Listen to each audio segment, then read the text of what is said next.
No matter how fast he ran, no answers came. And then it hit him. The slime! The crash site must hold the answers to what was happening. Within seconds, Sonic was back on the outskirts of town and rushing into the quiet glade. What met him there was another friend. Or was it? Big sat still as a stone in the blackened pits that the saucer had dug. While his back was to Sonic, it was clear the large purple cat was staring up at the dented meteorite that still glowed in eerie shade of green. "Hey, pal," Sonic called, trying to sound normal. "Fish ain't biting today?" "Fish?" Big finally said. "No, we are busy." He rose slowly like a sleeping giant and lurched around. His eyes had turned a bright green. As streams of green goo, it dripped down into his whiskers. "To understand us," said the cat slowly, "all you have to do is submit." They couldn't be talked to, they couldn't be fought, and they most definitely couldn't be touched. Sonic sprinted in a panic, thinking how he might save his pals. "Tails!" Sonic burst into his friend's lab. We need to do something. That Space Probe robot has infected Amy, Big, Cream, and Cheese with some kind of virus." "But that's not possible," said Tails. "The medical team checked the entire site. There was no organic matter in that robot. Even that green slime was just some kind of insulation. I don't care what you call it. It did a number on our friends, and now they're acting like some kind of creepy crawlies," said Sonic. He paced the room. "What can we do?" "Well, I am running some tests on this sliver of meteorite," Tails said as he pulled back a shelf to reveal a 2-inch chip of the rock. Sonic stopped dead in his tracks and he saw the green glare of the fragment. "Tails, you didn't touch it, did you?" "Of course not," said the fox. "There's still a chance a metal like this could be highly volatile. So I took every precaution extracting it from the crash." "Well, we gotta figure out what it is, and fast," said Sonic. He looked out at the streets from the window. In the distance, he thought he could see Cream, slowly trudging along with a massive metal spike slung over her shoulder. "That's easier said than done," said Tails. "I'm good, but I'm no expert in metallurgy. No, I'm afraid we're just going to have to wait until I can run every test I know." But in the street, people were starting to scream.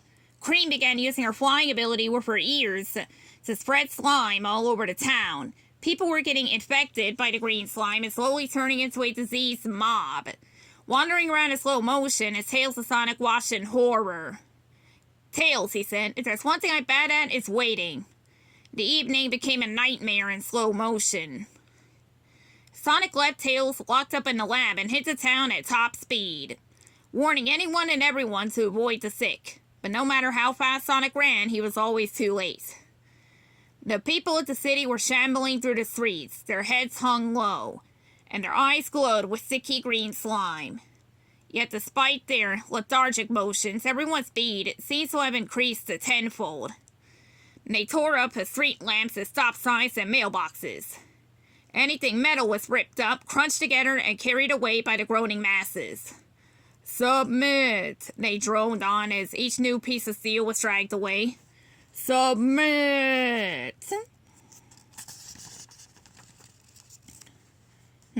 "They're building something," Sonic said as he zipped along the alleys of the city undetected. Suddenly, a city bus landed in the street ahead of Sonic with an epic boom. He skidded hard to avoid hitting it. When Sonic looked up, he saw Big lumbering toward him. "Why does it run from us?" Big said. "We will not hurt it." Sonic spun to run the other way, only to see Cream and Cheese approaching from across the street. "Ciao," said Cheese in a hollow voice. Sonic backed up against the wall of a building, only to see Amy slinking along the curb toward him. Her face was an eerie green mask. "Why can't it realize that it must submit?" she said, raising a hand. "Or be destroyed."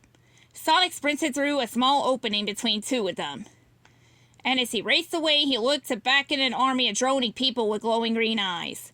"They're right behind me, Tails," said Sonic as he slid into the lab. The fox pulled an emergency lever. The windows and doors of the lab were soon covered by metal doors of 4 feet thick. "I built this in case Eggman ever attacked, but it should hold him back for now," he said. But what are we going to do about them? They're everywhere. Tails sat at his workshop bench and rubbed his eyes. I have an idea, he said as a schematic of the saucer machine lit up on a screen behind him. The green meteorite is more than a mere power source. It has a mind of its own. Outside, the army of the affected had reached Tails' lab and began scratching at the metal walls. Scritch, scritch, scritch. So it's some kind of alien invader? Asked Sonic as the sound grew louder. Not exactly. This thing isn't living or dead, Tails said in awe. It's more like a computer than anything else. Sailing through space on a makeshift craft for thousands of years. It's like a spear thrown into the sky that never came down.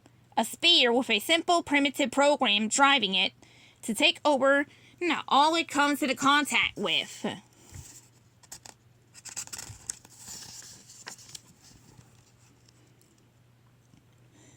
So if it's not alive or dead, how do we stop it, said Sonic as a scritch seemed to crawl up his spine. I built this amplifier, Tails said, holding up a large circuit board brimming with wires. It's attuned to the meteorite's unique frequency. I use it to speak to the fragment. And Sonic clenched his teeth. It's amazing, really, said Tails as he stared at the green fragment, encased in a glass container. Just imagine traveling in the coldest space for millennia. It's slower than us, but so much more patient. We can't even begin to understand what it can do, how it can communicate through touch and transmission, and even by sight. And once we amplify it fully, everyone will understand. Scritch, scritch, scritch. Tails began rubbing his nails against the glass slowly. Buddy, what are you talking about? Sonic said as he reeled back in horror. Tails turned to his friend as two thin green tears ran down his face. Don't fight us anymore, Sonic, he said. We waited this long. We will take you eventually. And it's so much nicer once you submit. With a slow squeeze, the fox shattered the glass container, grasped the meteorite fragment in his hand, and slammed down hard on the security switch. Scritch, scratch, scroom.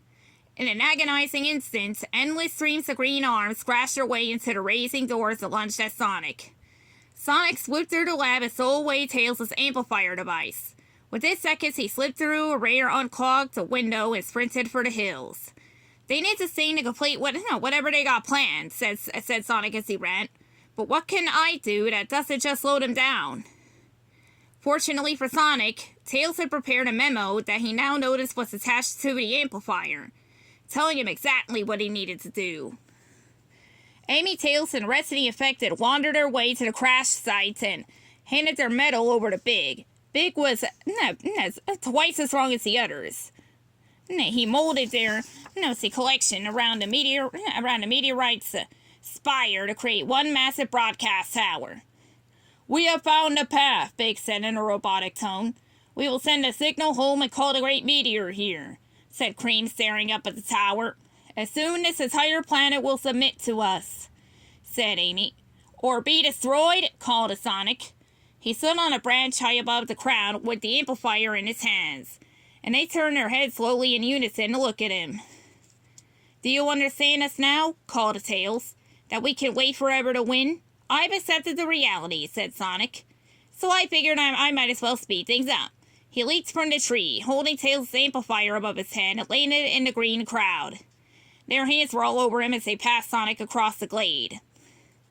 Each new touch rubbed him in slime, and he soon started to hear a voice in his head. Submit, it whispered. Join us and be strong in the cold stillness of time. By the time Sonic had been passing the metal tower, his eyes were bleary with the green light. Its power coated his brain, overriding any impulse that was his own.